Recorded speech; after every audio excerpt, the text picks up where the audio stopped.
Hello, all you lovely garden people, and welcome back to another episode of Lost in the Farmer's Market, where today we are looking at this lovely specimen here. And in fact, I'm going to lift the camera up and show you this thing, if it weren't crooked, would be like 4 feet tall. I mean, look at these flowers. Are they not spectacular? They are something else. Now, this is not a new plant. We covered this plant years ago on the show, and there will be a link to it.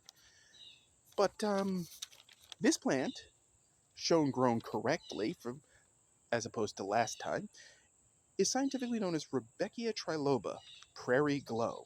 That's a specific variety.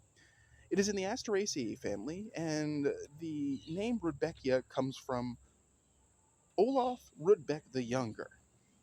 Triloba means three-lobed, which is a reference to its leaves, which are three-lobed down here. When they're on the flower stalk, they change, but obviously,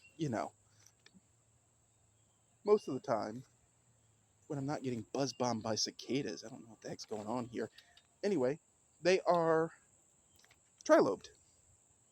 Man, Mother Nature is just on a rampage out here today. First the hummingbirds, and now the cicadas buzz-bombing my hat. Whatever. Anyway, this plant is native to central and eastern United States, so that means it is a true native, which is a win for everybody. And since it is, in fact, a aster, it produces lots of nectar and pollen for our native pollinators and any other pollinators that happen to come along.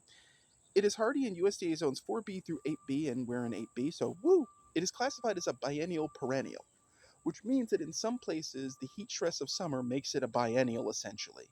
Here, I've never gotten it to be a perennial, mostly because certain animals eat this plant. I'll get to that in a moment. Its soil pH preference is 6.1 to 7.8, which means you should put down a little lime with it, not too much. It likes soils that retain moisture but drain quickly. So potting soil, as in the case of this potted specimen, is perfectly acceptable. That cicada's going to town. Look at him. Anyway, its height can be 3 to 5 feet, which, as you can see with this specimen, if it were straight, it would be about 4 and some change. In fact, let's tweak that angle just a little bit. There we go. Nice. And it prefers full sun to partial shade, which it's getting full sun now, so it's very happy. In fact, I don't think I've ever had a specimen this huge, and I'm not complaining about this. It prefers a lot of organic matter in its soil, by the way, which is why potting soils are great, because they're mostly organic matter with some light stuff to break it up, which saves a lot of trouble. Most potting soils are like bark and peat moss, pure organic matter, and then some, vermiculite and perlite to break it up. So there you go. Anyway, its width can be 1 foot to 1.5 feet, and it's also known as brown-eyed Susan, thin-leaf coneflower, three-lobed coneflower, the coneflower to rule them all.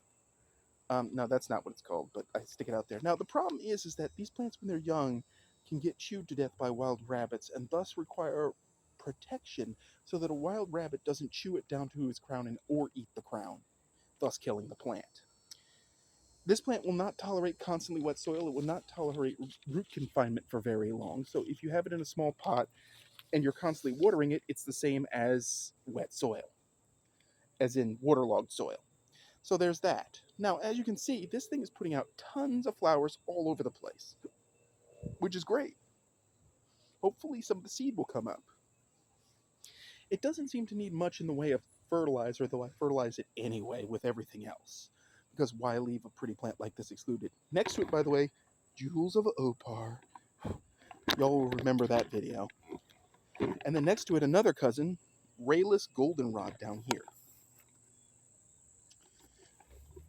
So the daisies are roughly well represented out here. But anyway, oh wow. Look at that big wasp on there. That is a solitary wasp, I think. Cool. Nature is a bumping out here today. I don't know what happened, but I'm not complaining. Anyway, so I recommend this plant for your garden, especially if you want something that's like a black-eyed Susan, but not the same. Black-eyed Susans are Rudbeckia hirta, usually. Usually under the variety Goldstrom. Oh, hey, look. Look at that. Oh, I missed it. Well, y'all may have, I'll have to double check this video. But anyway, there was a mason bee on there. And I mean, like, the pollinators are out in droves, and I'm loving this. But anyway, as far as the Rudbeckias go, I mean, this one is one of the best, short of your traditional Rudbeckia. It's not as long lived and it's not necessarily as prolific, but the seed is inexpensive.